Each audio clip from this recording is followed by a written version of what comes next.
سلام العالم. كيبدا الفيلم ديالنا مع واحد الدريرو سميتو ليو كيبغي المصارعه بزايد، وديما كيحلم يلعب مع المصارعين المشهورين. في واحد الصباح كيقاسو جداتو باش يمشي للمدرسه، وكيبان باللي كتبغيه بزاف وكتلعب معاه. وجد راسو هبط سلم على باه السيف وخرج للمدرسه، وهو في الطريق تلاقى بصحابو ومشاو مجموعين. جا عندهم طوم المتنمر ديال المدرسه مع صحابو، جبد من شكارته رسمه رسمها ليو على انه بطل، وبقى كيضحك عليه ويتمرقن به. شافتهم الاستاذه ديالهم داتهم للاداره. فاش كانوا في الاستراحه ديال الغدا، ليو كيبقى حاضي اريكا اللي كان معجب بها، ولكن ما عمره ما قال ليها شي حاجه حيت خايف تحشمو.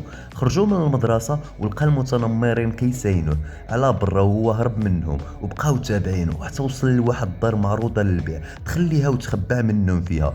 دخلوا موراه وغير شافهم مول الدار جرى عليهم. ليو لقى راسو في واحد البيت فيه الماتيريال ديال الملاكمه، ولقى واحد الصندوقه فيها ماسك، وكانت ريحته مجهده وخايبه بزاف. دخل عليه مول الدار وليو طلب منه السماحه حيت دخل بلا اذنه، ولقاه هاز القناع. فقال له ليو كنت بغيت غير نجربو وصافي. مول الدار قال له خذ، وخا ريحته خايبه بغا يجربو. خداه ليو ومشى فرحان للدار. مشى وصل جداتو شمات الريحه وهو يقول لها ما كاينه حتى شي ريحه، ما شميت والو انا. دخلوا وبداو كيتفرجوا في البرنامج ديال المصارعه اللي كيعجبهم. وقال ليها كنتمناك وكانت عندي شي قوه خارقه باش نصارع بها حتى انا.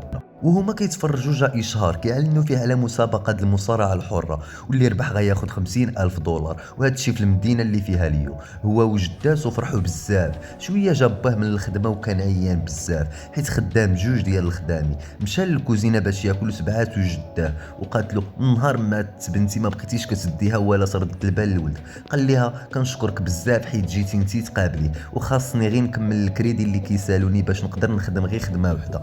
ديك الساعه غيكون عندي الوقت لولدي، حيت حتى لا ما درتش هكا الدار اللي حنا ساكنين فيها غياخدوها منا. ليو كان كيسمع كل شيء وبقى فيه الحال. طلع لبيتو وجبد القناع اللي لقى ريحته زاد جهاد، لبسو وبدا كيجرب فيه قدام المرايه. شويه صوتو ولا كبير وكيهضر بطريقه احترافيه بحال شي مصارع.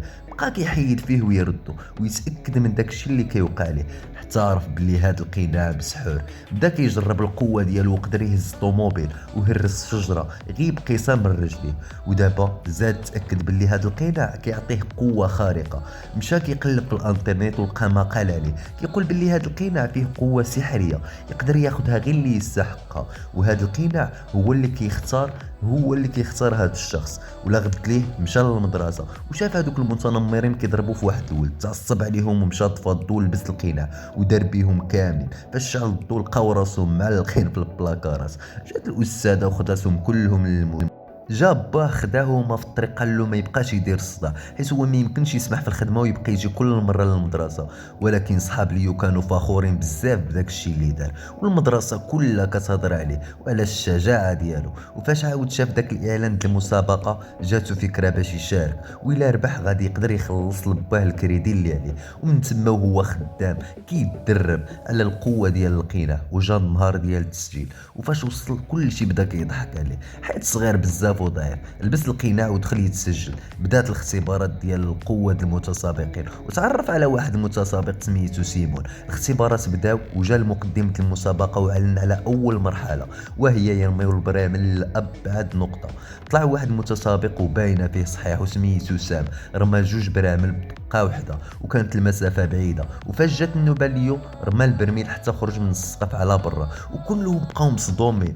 ودوز كاع المراحل وكان متفوق فيهم. المقدم كان مصدوم في ليو حيت باقي صغير. وفاش عنوا المتاهلين كان منهم ليو وسيمون و13 اخرين. مشى للدار وحيت كان الليل دخل من السرجم ديال بيتو ولقى جداه كاتساين فيه وهي مقلقه حيت تعطل بزاف. وما لقى ما يدير وعاود ليها على كل شيء اللي طرا من نهار لقى القناع. تما فين قال لها راه باغي نربح باش نعاون با في الكريدي اللي عليه. جداتو تاثرت بزاف بهضرتو وقالت له انا ديما معك. ليو كان جالس في المكتبة د المدرسة هو وصحابو، فبانت ليه إريكا وقرر يلبس القناع ويمشي يهضر معاها حيت القناع كيعطيه الثقة في نفسه. وداك الشيء اللي بغا هو اللي طرا. لبس القناع وفاش هضر معاها اتفقوا باش يراجعوا مع بعضياتهم في دارهم. وهنا جا الميعاد ديال المرحلة الثانية من المسابقة. دخل مصارع قوي بزاف كيستعمل الحبل في المصارعة ديالو وجامع ليو في المسابقة. فاش دخل ضحك عليه حيت صغيور، وغير بدات المصارعة ليو كان زايد عليه بزاف وما قدرش يطيحوا دغيا. وفاش كان علاين يغلبوا ليو هزو ناض كان باغي يلويلو الحبل ديالو، ولكن ليو كان سريع وشد الحبل وبقى كيدور به. غلبو حتى قدر يطيحو وربح في هاد الجولة. جداتو كانت كتفرج في التلفازة وفرحانة به بزاف. رجع للدار وقبل ما يوصل الوقت اللي غادي يتلاقى فيه مع إريكا بدا كيدرب في راسو على الهضرة اللي غيقول لها. وقبل ما يكمل جات بكري فرح بات بها جداتو، نزل لعندها وهو سالف، قال لها غادي نجيب لك شي حاجه تشربيها. جات لعندو للكوزينه وبالزربه لاح لقيناها في الثلاجه. هي شمات داك الريحه اللي ماشي تاليه وسولاتو عليها. هو ما عرف باش يجاوب، ولكن جداتو نقدات الموقف وقالت ليها الريحه جايه من برا. جات المرحله الثالثه من المسابقه، فمشى ليها ومشات معاه جداتو باش تتفرج فيه مباشره. هو طاح مع واحد المصارع ثقيل بزاف، واكيد مع القناع ما غاديش يبان، ولكن المصارع فاش حس براسو غادي يتغلب بدا كيخدم المهارات ديالو باش يسخف ليو، ولكن حتى هي ما صدقاتش وقدر يغلبو بالضربه القاضيه. سام ومدير اعمال وكانوا كيتفرجوا واستغربوا من قوته وهو مازال صغير. ليو مشى كيهضر مع صحابو الجداد، هذا سيمون، وعاود له سيمون على حلمه الكبير حتى هو باش يكون مصارع، وقال له هاد المسابقه هي الامل الوحيد اللي عندي باش ندخل لهاد العالم. ليو شجعه وقال له اكيد غادي يجي النهار اللي يتحقق الحلم ديالك. من بعد مشى للقهوه هو وصحابو وإريكا وبداو كيهضروا على المصارع كيت كيوس اللي ما قدر حتى حد يتعرف عليه. وقالت ليهم إريكا حتى هي تابعاها مسابقه ومتوتره بزاف منها. ليو شجعها وقال ليها غادي يرقص معها ويقدموا عرض زوين بزاف. شويه دخل واحد الشفار للقهوه خلع الناس كلها وبغى يسرق الفلوس. ليو جبد القناع ديالو وهنا صحابو عرفوه باللي هو كيسيكيوس. بدا كيضرب في الشفار ومنمدو مزيان ورماه على برا، وجاو البوليس شدوه والصحافه جات وصورات المقنع وكل شي بدا كيعتبرو بطل. سام كان كيتفرج وحقد عليه بزاف حيت كل شي كيشوف هاد الدري صغير بطل. صحابو قالوا ليه غيلبسوا تيشورطات فيهم سميتو ويحضروا معاه للمرحله اللي قبل من الاخيره باش يشجعوه. وإريكا شكراتو بزاف حيت غيعاونها في المسابقه ديالها وكيبان باللي ولات معجبه به. ليو فرح بزاف حيت قدر يكسب ثقتها وبدا كيتدربوا على المسابقه ديالها. جا النهار ديال المرحله ما قبل التاليه وجات معاه جداتو وبدات كتشجع فيه. هو عرف باللي غادي يتواجه مع سيمون واللي غادي يربح فيهم غادي يتقابل مع سام في النهائيات. المدير الاعمال سام حط واحد الماده غادي تصعب على ليو يمشي باش يخسر، وفعلا ما بقاش قادر يتمشى على رجلو كتبقى لاصقه. فاش رماه سيمون على برا عاد عرف باللي صباطو فيه شي حاجه كتلصق. قال للحكم اللي قال له خاصك تكمل ضروري ولا غادي نعلن على الفائز. ليو جمع قوته ودخل حارب حتى قدر يربح سيمون بصعوبه، وفي الاخير شكر سيمون بزاف وقال الجمهور يتسناوه في النهائي. فاش خرجوا بدا كيهضر مع اصحابه وقال لهم على السر ديالو ديال القناع، ولكن مدير اعمال سام كان كيتصنت عليهم وعرف حتى هو السر ديالو. جات عنده جداه باش تقول له يمشي للمؤتمر صحفي ضروري خاصو يساليه دغيا قبل ما تبدا المسابقه إريكا. وفاش مشى بدا كيستفز شان، الشي اللي خلاه يتعصب وبغى يهجم عليه. وفاش كمل المؤتمر مع الصحافه بقى كيتصور مع المعجبين وبقى ملاهي معاهم، ونسى إريكا اللي كانت متوتره بزاف وكتساينو غير فوقاش يدخل باش يعاونها. وفاش وصلت نوبتها طلعت بوحدها وكانت تالفه بزاف. شافها واحد من صحابهم وناض عاونها حيت حافظين الرقصه وشجعها حتى قدرت تكمل المسابقه مزيان. فاش سالات عاد جا ليو اعتذر منها قال المؤتمر تعطل، ولكن وراوه التصاور ولي فيديو مع لي معجبين ديالو. تما فين تعصب وقال لهم هادشي اهم من المسابقه د إريكا وموراها خرج. صحابو حسوا باللي ولا مغرور بزاف.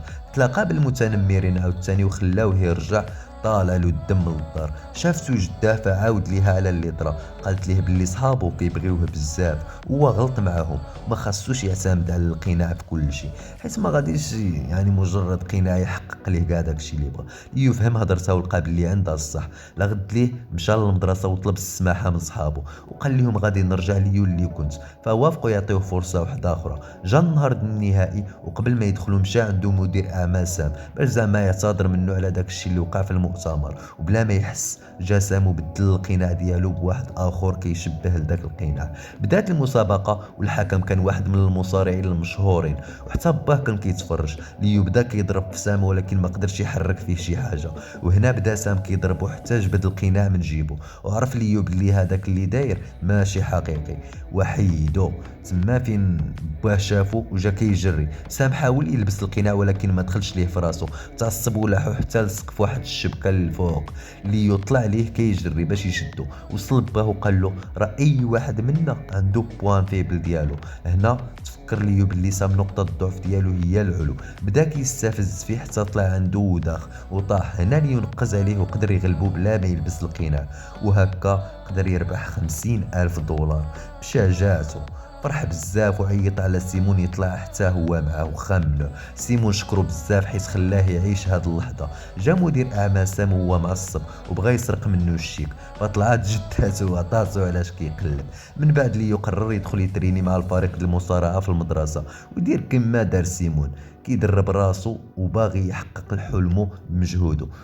والعبرة من هذا الفيديو راه باينة، يعني ما تعولش على شي حاجة انه توصلك خصك تخدم عليها نتايا، ما تعولش على كحل الراس ولا. المهم كانت هذه هي التيرمينيز هذا الملخص. السلام عليكم.